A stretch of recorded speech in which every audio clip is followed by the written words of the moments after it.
నమస్తే. ఓం శాంతి. రాజ్యోగ meditation course ఇది 7 రోజులుంటుంది. రోజు కొంతసేపు జ్ఞానాన్ని విని దాని ద్వారా మెడిటేషన్ అంటే ధ్యానాన్ని అభ్యాసం చేస్తాము. ఫస్ట్ రోజు ఆత్మ అనుభవం, ఆత్మ పరిచయము. ఇప్పుడు ఉదయం నుంచి రాత్రి వరకు లెక్కలేనన్ని సార్లు నేను, నాది అని చెప్తూనే ఉంటాము. కానీ నేను అంటే ఎవరు, నాది అంటే ఏమి అంటే ఈ శరీరం పంచతత్వాలతో కూడింది. అది మనందరికీ తెలిసిందే. మట్టిలో పుట్టినాం, మట్టిలో చేరుతామని చెప్తాము. కానీ ఈ శరీరాన్ని నడిపించేటువంటి శక్తి ఆత్మ, చైతన్య శక్తి. అందుకే దాన్ని జ్యోతి, దీపంతో పోలుస్తాము, లేదా నక్షత్రం అని చెప్తాము. అదే ప్రాణము. అది వెళ్ళిపోతే ఈ శరీరము మట్టిలో కలిసిపోతుంది. దీనికి వాల్యూ ఉండదు. ఈ శరీరాన్ని నడిపించేటువంటి శక్తి ఆత్మ. అంటే ఆత్మ యొక్క పరిచయం అంటే స్వయం పరిచయము. ఆత్మ భృకుటి మధ్యంలో ఉంటుంది, సూక్ష్మ రూపంగా ప్రకాశిస్తూ ఉంటుంది. ఆత్మ లోపల మనస్సు, బుద్ధి, సంస్కారం ఉంటుంది. ఆత్మ యొక్క ధర్మమే శాంతి. దేహ ధర్మాలు రకరకాలుగా ఉంది, కానీ ఆత్మధర్మము శాంతి అని. ఇప్పుడు ఆ శాంతినే ఎవరికీ లేదు. అందుకే ఏమంటారు, టెన్షన్, డిప్రెషన్ అని చెప్తారు. ఆ టెన్షన్, డిప్రెషన్ దూరం కావాలా, మనస్సుకు శాంతి దొరకాలా అంటే మెడిటేషన్ ప్రాక్టీస్ చేయాలా. దానికి ఈరోజు మొదటి రోజు ఆత్మ పరిచయం, ఆత్మ విచారాన్ని వింటూ ఉన్నారు. ఆత్మలో ఉన్నటువంటి బుద్ధి అంటే ఆ నిర్ణయం చేసేటువంటి శక్తి అని చెప్తాము. బుద్ధి యొక్క శక్తి పెరగాలన్నా పరమాత్ముని ధ్యానము, మెడిటేషన్ కావాలా. బుద్ధి శక్తి బాగా ఉంటే గ్రాస్పింగ్ పవర్ బాగా ఉంటుంది, ఏకాగ్రత ఉంటుంది, నిర్ణయ శక్తి ఉంటుంది. ఇప్పుడు పిల్లలకు కూడా ఏం కావాలా, కాన్సన్ట్రేషన్ కావాలా, మెమరీ పవర్ కావాలా అంటారు.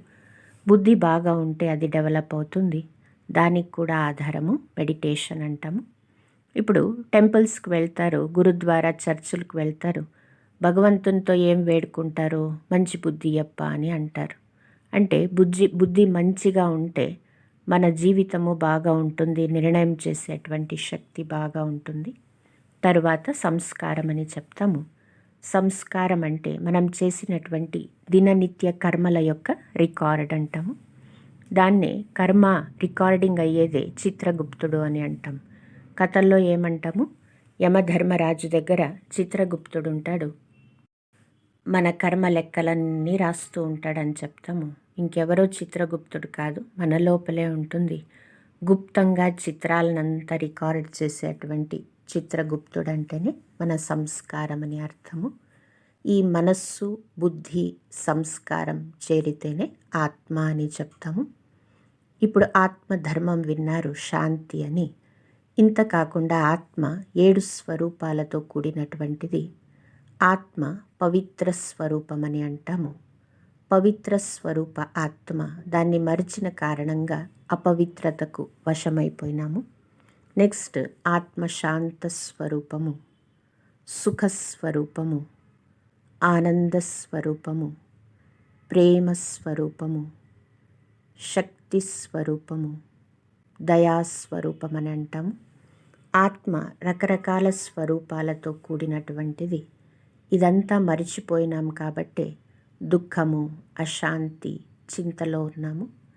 ఇప్పుడు మనం స్వయం పరిచయాన్ని విన్నాము. నేను అంటే ఆత్మ, నాది అంటే శరీరము. శరీరానికి పేరు ఉంటుంది, ఊరు ఉంటుంది, శరీరం యొక్క పరిచయం ఉంటుంది. ఏం చేస్తున్నారు, ఏం పోస్ట్లో ఉన్నారు, ఏం వాళ్ళ యాక్టివిటీస్ అని. అదేవిధంగా ఆత్మది కూడా ఉంటుంది. సింపుల్ అండ్ షార్ట్గా ఆత్మ పరిచయాన్ని విన్నారు.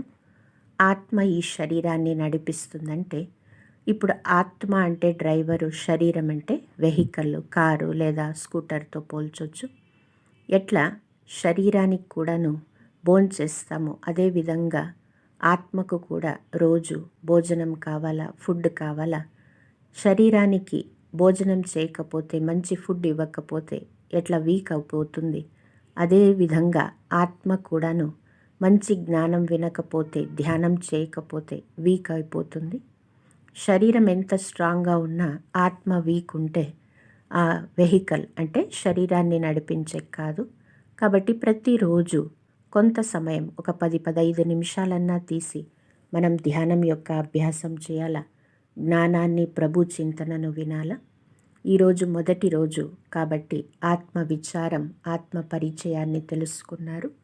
మరో విధంగా చూస్తే ఆత్మ అంటేనే సారథి ఉన్నట్ల పంచతత్వాలతో కూడినటువంటి శరీరము, పంచ ఇంద్రియాలు ఉంటుంది. ఆ పంచ ఇంద్రియాలంటేనే 5 గుర్రాలతో పోలుస్తాము.